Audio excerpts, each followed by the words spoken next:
Hello everyone, welcome back to the Spotlight. Today we've got a very critical video on why I personally think Eric Ten Haag should have been sacked before the start of this season. This is not a jerk reaction by me on the first 3 games of the season. This is something that I have said and talked about over a very long time now on past videos, and I want to prove that with some statistics and also get into the reasons why I think it was the move that should have been made at the end of last season that we're now stuck with this manager until at least Christmas to see if you can turn things around. And we're going to waste half a season and probably be out the Champions League again. So, first of all, my dog is playing with his toys in the background. I apologise, but I've got a spreadsheet here I have made about league form under Eric Ten Haag.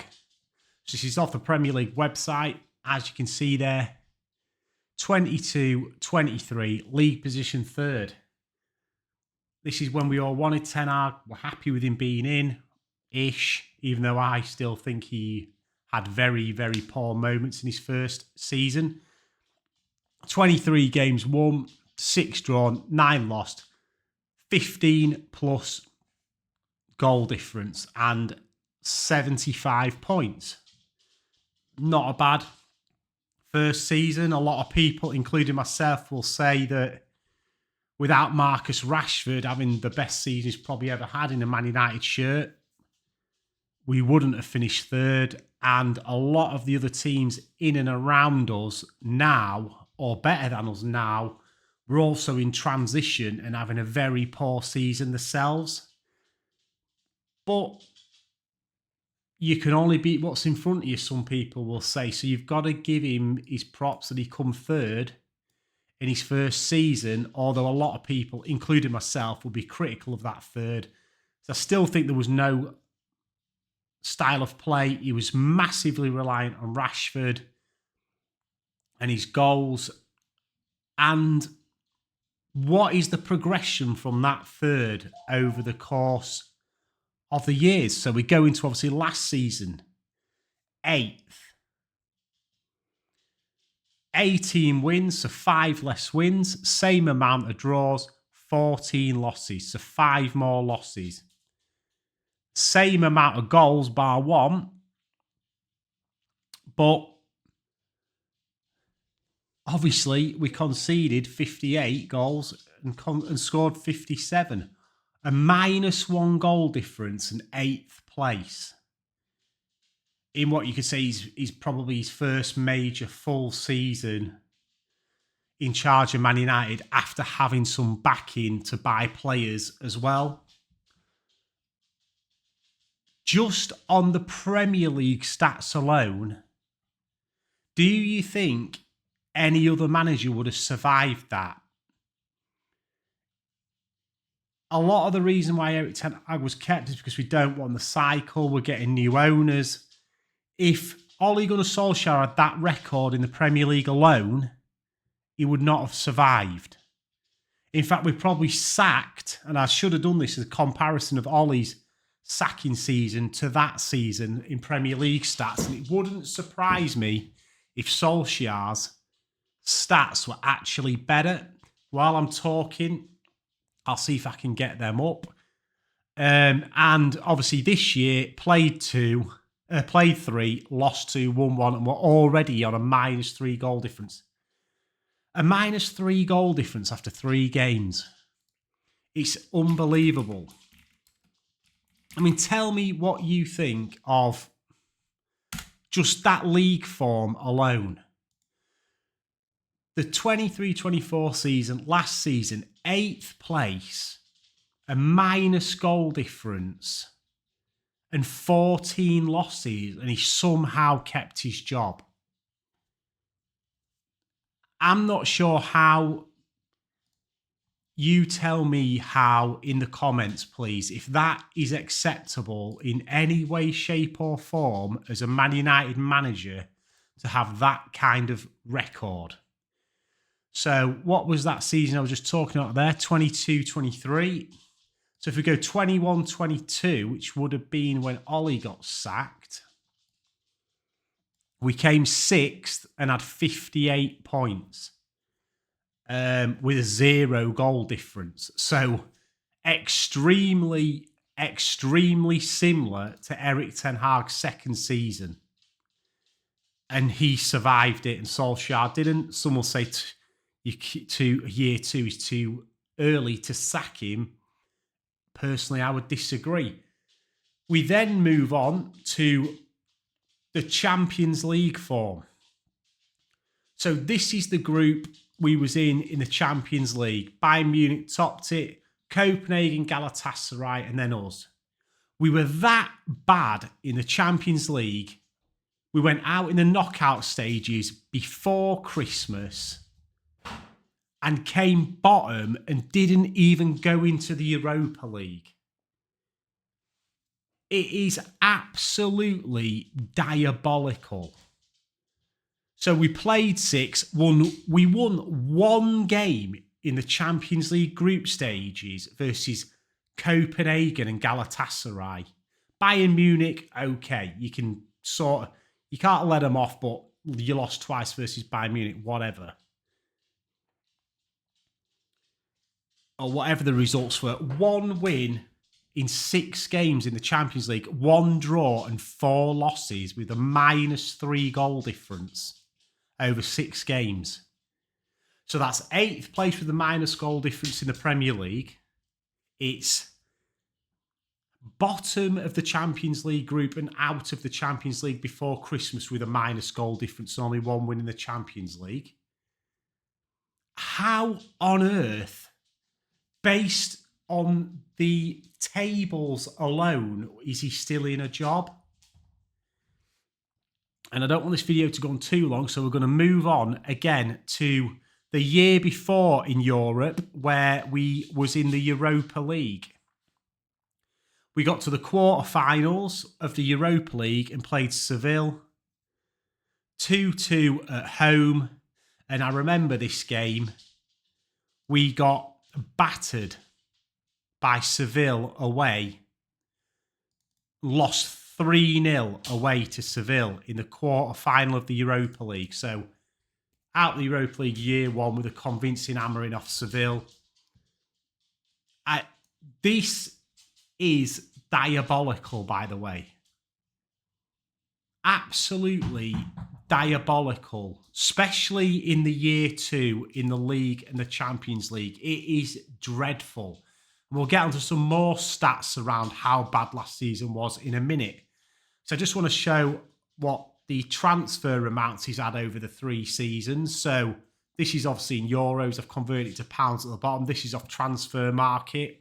I know a lot of people are saying he's actually spent 616 million, but that probably includes loans and everything. This is just full purchases. So 2022, 23 he had 248 million. It's 23, 24. So last season, just over 200 mil. And 24, 25, going into this season, he's had 214 mil. It's over $500 million in 3 transfer windows. And can somebody please tell me any of those players that have been a success so far? A lot of you will come back and say Martinez. Well, he's been out for nearly a year last season. He's come back and in the 3 games this season, he's been very poor. Højlund, young up-and-coming talent, 70-odd million pounds, euros, whatever. He's been injured 3 times in a year already, and he's still currently out. We all know about Anthony and Casemiro.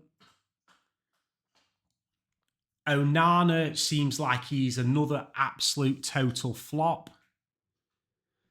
All we can hope is that De Ligt, Agate, and maybe Yoro turn it around for him a bit and actually get into this team and start to sort this team out, because I'm struggling to rate any of Eric Ten Hag's signings over a 6 out of 10 at the moment. He is absolutely and utterly, totally desperate for Agate to work. And some people reported that he didn't even want Agate. He wanted to keep McTominay and get Amrabat. But either way, McTominay and Amrabat aren't good enough if that was his choice, so we wouldn't have gone anywhere with them two. But now Agate is in, his job is on the line with Agate, big time. I've got a much more in-depth video about transfers from a while ago if you want to watch it and what I think about all of his signings and what I actually think of them. But I've got a list of stuff here and statistics from Eric Ten Hag's reign. So there's been a stat doing the rounds that in the last 57 games Eric Ten Hag's been in charge of, we're still on a -1 goal difference, which goes along with the previous league form I've already mentioned. We've won 9 of the last 20 Premier League games, so that's less than 50% win rate.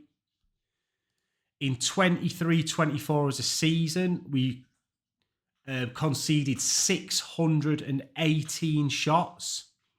Only Luton, West Ham and Sheffield United conceded more shots than us. In 2024 alone, so January to now, or till the end of last season, we conceded 317 shots, the most of any team in the league. Across all competitions, we had 18 defeats in 2024. It's the most defeats we've ever had since 1977-78. Our average possession stats were 50.4%. It's the worst ever possession stat we've had in Premier League history. We conceded 3 or more goals in the league 8 times, and that includes drubbings off Palace, Liverpool, you name it, everyone did it. And 14 over 3 goal concedings in all competitions. And I'll come on to the positives after I've talked about this. I just quickly want to glaze over these. He's clearly got favourites in that team, and he still has 3 years on. Bruno, Rashford, Casemiro, McTominay before he went. You could even say Garnacho is, and I know he's not started, but he's been away all summer. Dalot's fine to me. And until he does something about his favouritism, because a lot of the reason Ollie got sacked as well was because everyone pointed favouritism at him. And Ten Hag's no different. Rashford, Bruno are 2 of the same people who were in the team under Ollie. They're still in the team now. We've got minus goal difference with so-called one of the best wingers in English football who can't get in the England side and the most creative person in the Premier League. How about people start watching Bruno Fernandes with the eyes and not through a piece of paper? Because while that guy is in the central midfield 3 of Man United, we are going nowhere. Positionally, he's all over the place. He's too high up the pitch, bypassed too easily, press is terrible. And if you go watch him versus Liverpool, there's a clip going around Instagram somewhere of everything he did against Liverpool was absolutely dreadful. And I mentioned a few other things in my mention that I picked up on in my Liverpool game review, where within 5 minutes he'd misplaced 2 easy passes. That's the captain of the club. Style and tactics. We're 3 years in. We're 3 games into the 3rd season under Ten Hag. And some would say he has got a style of play, and you could almost say he has. It's a style of play that a Sunday League manager sets a team up to do. Right, you're in midfield. Oh, you hold back. Them 2 can get forward, and then when we lose the ball, get back. There's no patterns. There's no patterns from the keeper out. The midfield are not enough of a unit to be able to play out from the back and get it and progress up the lines. And then you've got the front 3 of Garnacho, Rashford whoever else is up there who are allergic to possession football. How do we expect to get out as a team and score more goals and keep more possession in the final third when none of your front 4 or 5 players want to keep the ball? The only one who wants to do it is Ahmad, and in the biggest game of the season, he's kicked out the team for Garnacho. That's on Eric Ten Haag. His substitutions are abysmal, and it's not just this season versus Brighton and Liverpool. Everyone's moaning about the subs. Everyone moaned about his substitutions nearly all of last season as well. They are baffling sometimes. I don't understand why nearly every game was changing the centre-back pairing, why we're changing the back four. Nearly every single professional manager, pundit or whoever, the last thing you want to do is change your back four. Every game is chopping and changing. Centre-backs, both of them off, one of them off. He's bringing centre-backs on when we're 1-0 down and stuff like that, when we're chasing games. I mean, you can go back over probably many videos on many channels and scrutinise some of Ten Hag's substitutions, and you'd be... I can't even put it into words how bad they are. I think if they ever work for Ten Hag substitutions, it's off pure luck, like the Garnacho one versus Fulham. It's not a plan. It's stick them on and go gung-ho and hope to get a goal. And I think that is Ten Hag's tactics. He obviously wants to be a super high front-footed team, and people say that he ain't got the team to do it, but it's not the Eredivisie anymore. It's the Premier League. You cannot get run over like he does, and even Agate will not stop us getting run over. His post-after-game interviews, and I know everyone's been on it this week about his Harry Potter comments. Now he's been on, and Agate won't be ready for weeks, but again, go back to nearly all of last season where he takes no blame for any loss. All last season he blamed injuries. You can't blame injuries this year. You've had loads of money spent. Apart from Luke Shaw and Mount, your old team's pretty much there, and Højlund. And even if Højlund isn't there, you've just spent 35 million quid on another striker that you seem to not know how to use properly. Now he ain't got injuries, he's blaming that we've got a lot of new players that need to settle in and bed in.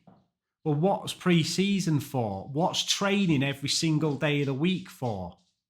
Again, there's nothing there that shows any patterns or anything, even with any of his new signings. It is stick a team out, tell Rashford and Bruno and Garnacho to stay well high.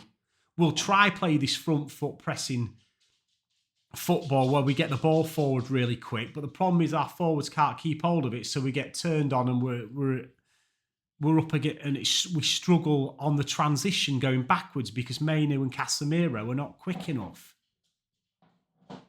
Like I say, he will be out of a job very, very quickly if Agate don't work. But on his post-match interviews, it has been a long time where he has been saying delusional stuff.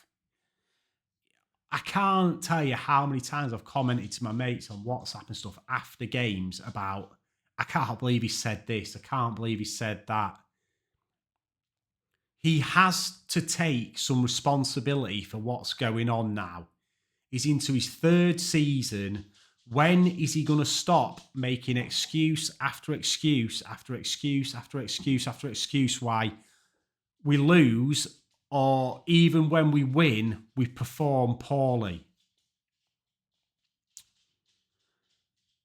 It's even come out, I think, today that Eric Ten Haag, Ineos are not happy with his tactics, and he's on borrowed time unless he can fix it. I haven't really read into that. It's not a video about that. But again, obviously they can see what everyone else can see, that his tactics do not work. And another thing about why I think it goes into the FA Cup saving his job and Ineos and a new start. If he'd have lost the FA Cup final, he would not be Man United manager now. No chance. Not a chance.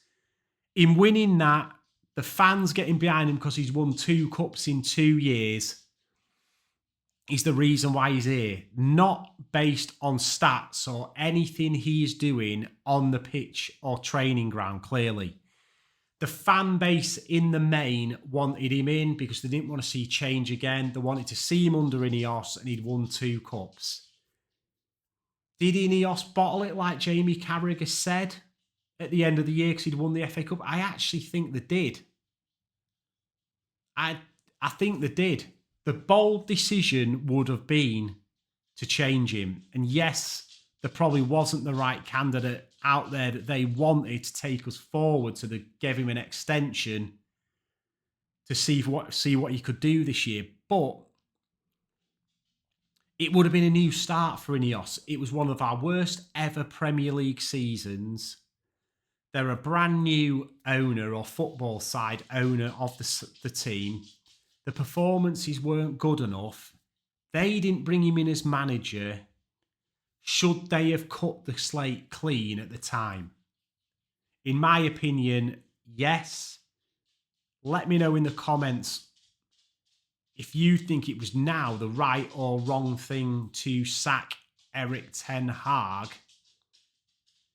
before this season, before the summer, and before Ineos got in. Obviously, the only 2 positives that he has brought to the club, in my opinion, is he's won 2 cups, which obviously we haven't had a lot of trophies around Old Trafford and United lately. He has brought a Carabao Cup and an FA Cup, albeit, again, a bit like League Year 1. The Carabao Cup was one of the easiest cup runs we'll ever get. And fair enough, you've still got to win the games. You win them, fine. And the FA Cup, we was a toenail close to going out to Coventry in a semi-final when we were 3-0 up.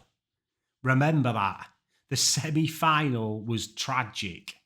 Absolutely unbelievable. In a bad way. So we'll just wrap up with what now? Because I'm obviously Eric Ten Haag out. This is all stuff I've just come up with off the top of my head that I can remember talking about all last season, and some stats to back it up, League and Champions League and Europa League wise. There is many, many, many other statistics, records, and things going around social media and everywhere else about Ten Hag and how poor we have performed under Ten Hag, and records he's broken as manager of Man United in a bad way, not a good way. Can you sack him now after 3 games going into this international break? No, you can't. Ineos have given him a contract extension. They've publicly backed him. They would look stupid now after doing everything they did pre the summer with the review and keeping him. You cannot sack him now. He will get to the next international break, I think, to win a few games.